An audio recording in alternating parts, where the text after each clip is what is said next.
is Satan? Where does he live? What does he do? What does he want? How do you overcome this Satan? Satan is cognitive and emotional status to find an answer to fulfill one's desire.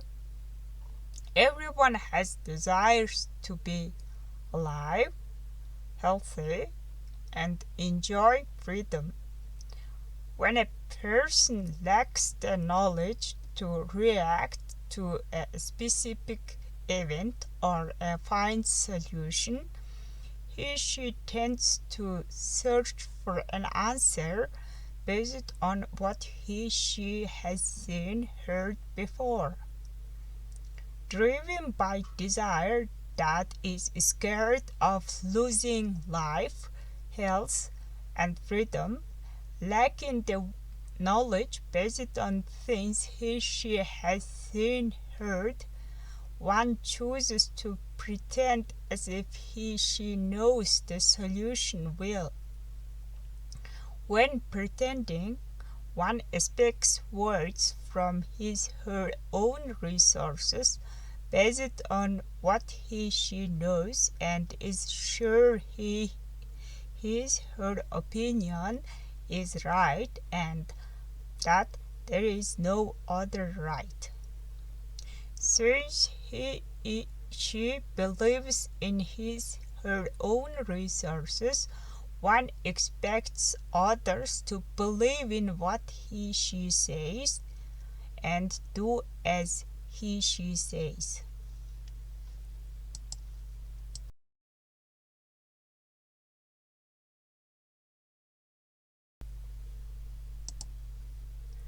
The part of cognitive and emotional status consists of cells and humans such as are unaware of logic or sound thinking ability. There are two different types of cells within the human body.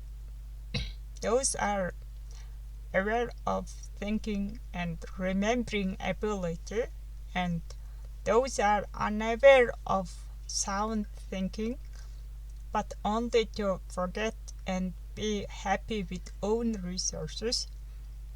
In medical terms, it is explained that neuron cells stop working properly and lose connections with other neurons and eventually die.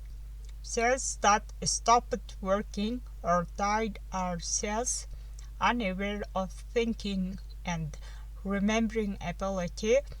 When the number of dead cells is increased, man starts unbelieving, doubting, hiding the truth, insulting, belittling others, blaming and judging others, expecting people to do as she says, and being greedy and jealous. Therefore, it does not desire to learn something new.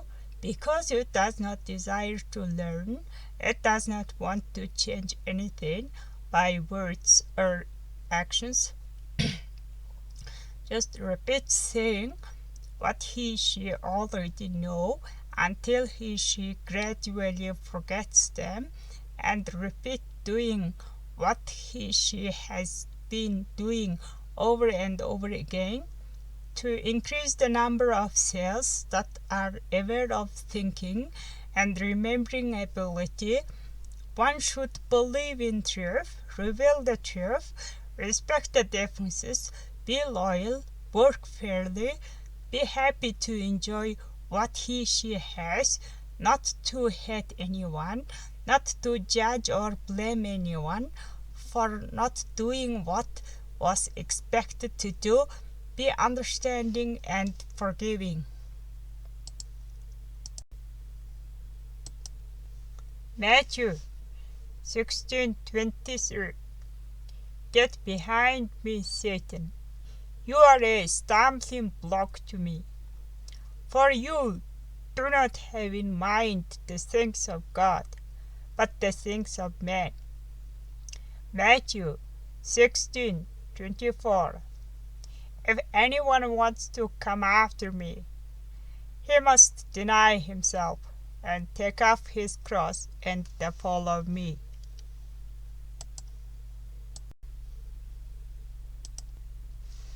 Matthew 16:24. Oyunsuren version. Do not try to make a change in me. You are unaware of God's word. How can you expect me to do as you said, when I know the words of God, but you do not know what He said? Your flesh and blood want to exist on earth without change, but your desire and thoughts want to know what wisdom is and how it feels to be wise. In the beginning, when God saw His reflection in the water, He desired to discover something new, while the water on which there was God's reflection knew nothing about the change made on its face. Your flesh is like water, because it wants to exist without change. God's reflection inside you wants to know wisdom, but you cannot see and feel it.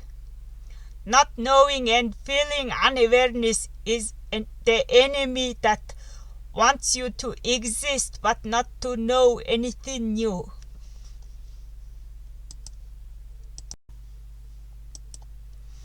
Matthew 16:24, Oyunsuren version.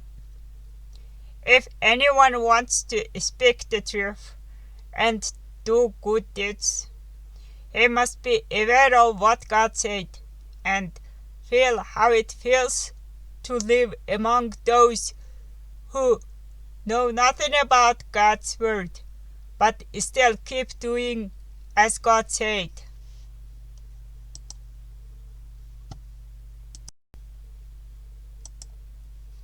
In conclusion, awareness is a cell of God, and unawareness is a cell of Satan. Unaware cells want to remain unaware. That's why nothing has changed but just exists. Dead cells do not be connected with each other because they are separate.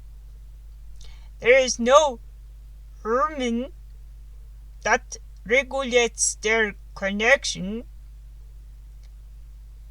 That's the status Jesus called Satan. When number of live cells increase within the body, men prepare to settle troubles by believing, revealing the truth, not judging or blaming, respecting differences, understanding, forgiving, and ignoring the insults.